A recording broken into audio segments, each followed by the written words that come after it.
مقالہ نمبر 17 اللہ تک رسائی کا طریقہ۔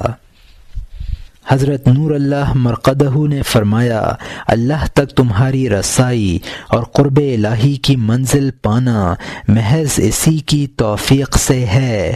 خدا تک رسائی کا مطلب یہ ہے کہ تم مخلوق کے علائق، خواہشات نفسانی اور اپنے ارادے کی قید سے آزاد ہو کر اپنی ہستی کو افعال خداوندی کے ماتحت کر لو،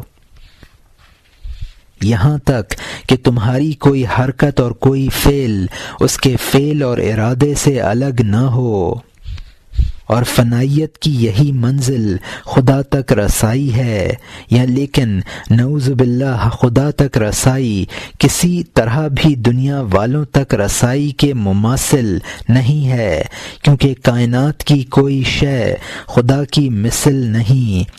وہ سب کچھ سنتا اور دیکھتا ہے، اور وہ اس بات سے برتر ہے کہ اس صانع حقیقی اور خالق و مالک کو اسی کی کسی صنعت اور اس کی کسی تخلیق یا ملکیت سے تشبیہ دی جائے۔ پس وصول اللہ کا مفہوم صرف وہی سمجھ سکتے ہیں جو اس منزل پر فائز ہوں، جنہیں اس مقام تک رسائی نہیں اور اتنا قرب انہیں نصیب نہیں ہوا، وہ اس کی باطنی کیفیات اور روحانی واردات کا اندازہ نہیں کر سکتے۔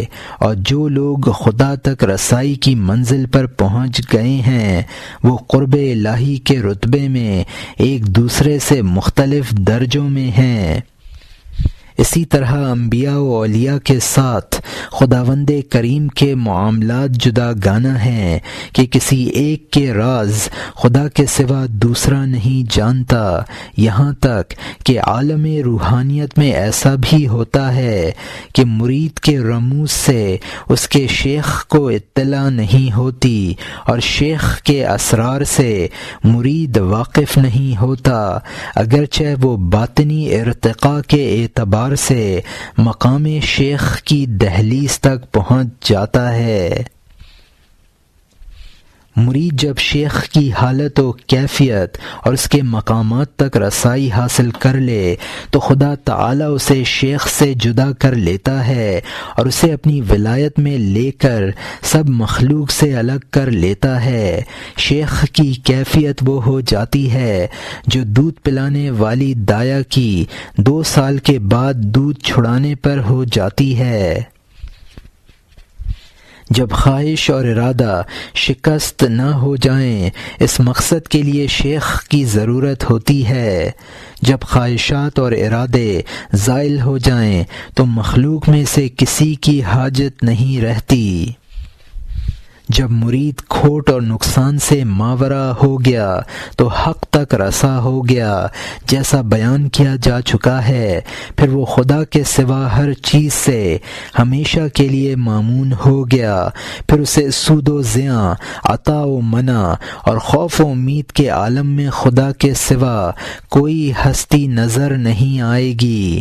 اس طرح جب یہ یقین ہو جائے کہ اللہ کریم ہی سے مغفرت کی امید ہے اور اسی سے ڈرنا چاہیے، تو پھر تم ہمیشہ اس کے فعل پر نگاہ رکھو، اس کے حکم کو دیکھو اور اس کی اطاعت میں مصروف رہو، اور دنیا و آخرت کی مخلوق سے بے تعلق ہو جاؤ۔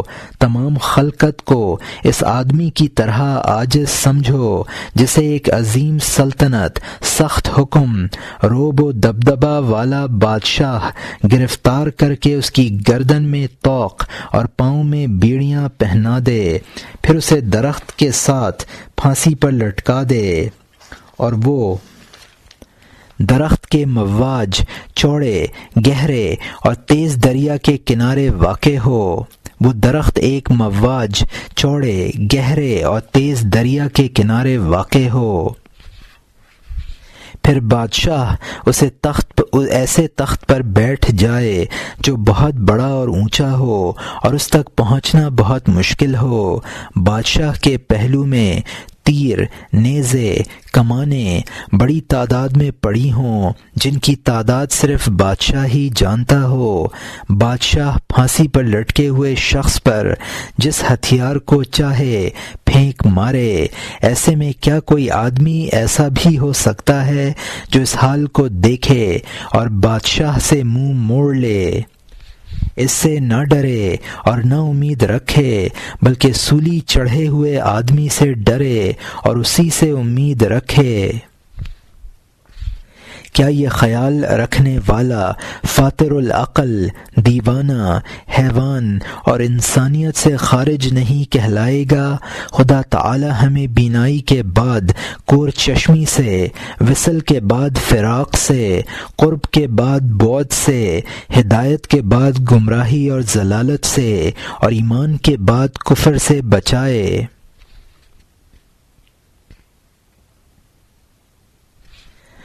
چنانچہ دنیا جیسا کہ بیان ہو چکا ایک بہتے دریا کی طرح ہے کہ ہر روز اس کا پانی بڑھتا ہے، اور یہ دنیا میں ملنے والی لذتوں، شہوات اور خواہشات کی کثرت ہے، اور مختلف قسم کے تیر، نیزے اور دوسرے ہتھیار وہ بلائیں ہیں جو مقدر سے پہنچتی ہیں، اور جن کے باعث بنی نوع انسان پر آفتیں، بلائیں، سختیاں اور تاریکیاں چھا جاتی ہیں، اور کچھ لذت و راحت ملے بھی تو مصیبتوں سے لبریز ملتی ہے۔